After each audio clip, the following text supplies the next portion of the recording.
ध्यान से सुनो बेटा एक बार और। हम लोग डिस्कस कर रहे हैं डायरेक्शन ऑफ रिएक्शन को लेके एक न्यूमेरिकल। डायरेक्शन ऑफ रिएक्शन से हमें पता कैसे चल जाएगा कि किस डायरेक्शन में रिएक्शन इक्विलिब्रियम में जाएगी, वो फॉरवर्ड में जाएगी या वो बैकवर्ड में जाएगी, उसका अंदाजा हमें लगेगा क्यू की वैल्यू से, जो कि क्या है, रिएक्शन कोशेंट।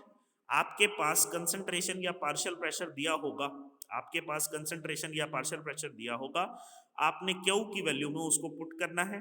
पुट करने के बाद अगर वो Kc या Kp के बराबर आए, यानी कि रिएक्शन यानी कि इक्विलिब्रियम कांस्टेंट के अगर बराबर आता है, तो हम ये समझेंगे ये कंसंट्रेशन इक्विलिब्रियम की है, नहीं तो ये नहीं है।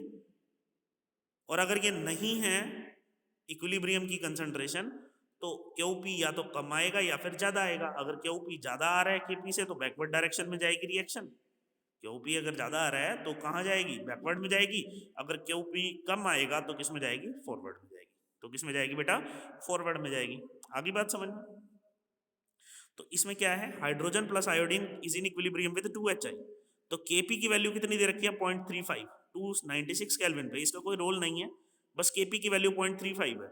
और हमें कंसंट्रेशन या पार्शियल प्रेशर में से पार्शियल प्रेशर दिया हुआ है, पार्शियल प्रेशर हाइड्रोजन का, हाइड्रोजन आयोडाइड का, दोनों का दिया हुआ है। तो पार्शियल प्रेशर ऑफ आयोडीन, क्योंकि आयोडीन प्योर सॉलिड है, तो इसका कितना हो गया, 1। अब आपने Qp का फॉर्मूला लगाया, ऊपर प्रोडक्ट लिए, नीचे रिएक्टेंट्स लिए, raise to power their number of moles.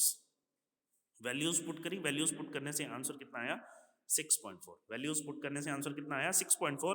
क्योंकि Q की वैल्यू K से ज्यादा है, इसलिए रिएक्शन कैसे जाएगी, बैकवर्ड डायरेक्शन में। रिएक्शन कैसे जाएगी बेटा, बैकवर्ड डायरेक्शन। लो हमने दोबारा से वही लिया example, hydrogen plus iodine is in equilibrium with 2Hi। इस बार सारी की सारी स्पीशीज गैसेस में है, चाहे हाइड्रोजन है, चाहे आयोडीन है, चाहे हाइड्रोजन आयोडाइड है, तीनों की तीनों क्या है, गैसेस में है।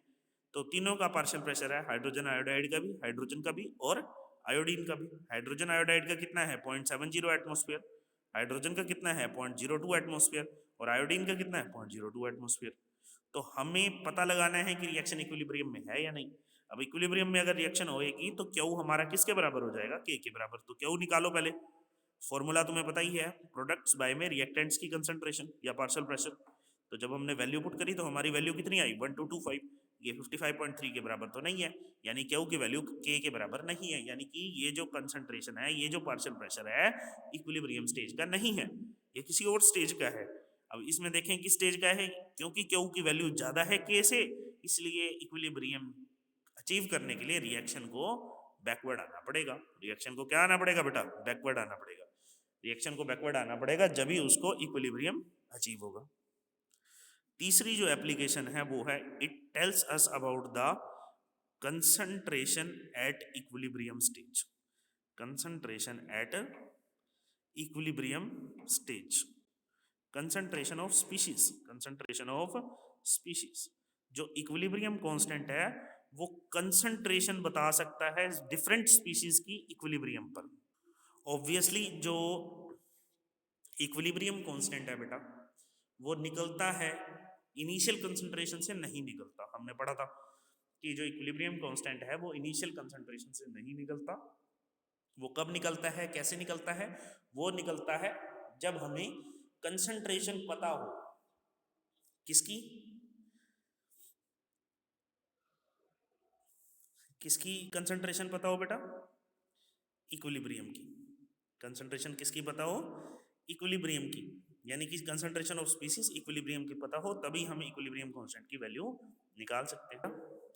जब भी हमें इक्विलिब्रियम कंसंट्रेशन निकालनी होती है तो हमें इक्विलिब्रियम कांस्टेंट दिया होता है और हमें आइस बॉक्स का यूज करना होता है। आइस बॉक्स का मतलब क्या है, I stands for initial concentration, C stands for change in concentration and E stands for equilibrium concentration. Initial concentration reactants की होती है, प्रोडक्ट की जीरो होती है। चेंज इन कंसंट्रेशन सभी का एक्स है, सेम है। अब आपने देखना है कि रिएक्टेंट्स में हमेशा माइनस होता है चेंज, यानी कि 0.1 माइनस एक्स, ये आ गया 0.1 माइनस एक्स, ये आ गया। अब प्रोडक्ट में क्या होगा, प्लस होगा, 0 plus x x, 0 plus x x. तो इस तरीके से इक्विलिब्रियम कंसंट्रेशन हमारे पास आ गई।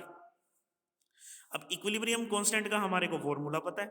इक्विलिब्रियम कांस्टेंट का फॉर्मूला क्या होता है, change in molar concentration of CO2, मतलब molar concentration of CO2, molar concentration of H2O, molar concentration of CO molar concentration of water at equilibrium. ये सारी की सारी चीजें किसमें है, इक्विलिब्रियम स्टेज पर, और इक्विलिब्रियम स्टेज पर ये है सारी। तो वैल्यूज पुट करो, वैल्यू पुट करने के बाद आपकी x की वैल्यू आ जाएगी, वो कितनी आएगी 0.067। अब इस x की वैल्यू से आप ये चारों की चारों जो है कंसंट्रेशन आराम से निकाल सकते हो, क्योंकि इक्विलिब्रियम कंसंट्रेशन CO की क्या है 0.1 माइनस x आप निकाल चुके हो, जो कि क्या है 0.067। तो 0.1 में से 0.067 निकालोगे तो आपकी कंसंट्रेशन किसकी आ जाएगी, CO की आ जाएगी। कौन सी स्टेज की आएगी, इक्विलिब्रियम स्टेज की। तो इक्विलिब्रियम स्टेज की जो CO की कंसंट्रेशन है वो निकल आएगी। ऐसे ही इक्विलिब्रियम स्टेज की वाटर की कंसंट्रेशन निकल आएगी, और CO2 और H2 की तो है ही सही XX, CO2 और H2 की तो है ही XX। तो कितनी आ गई 0.067, 0.067।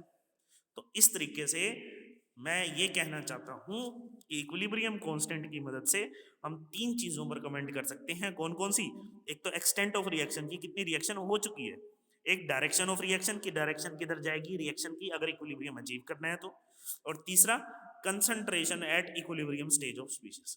भाई इक्विलिब्रियम स्टेज पे हम अगर कंसंट्रेशन निकालना चाहते हैं डिफरेंट स्पीशीज की, तो भी हम इक्विलिब्रियम कांस्टेंट की मदद से निकाल सकते हैं आसानी से।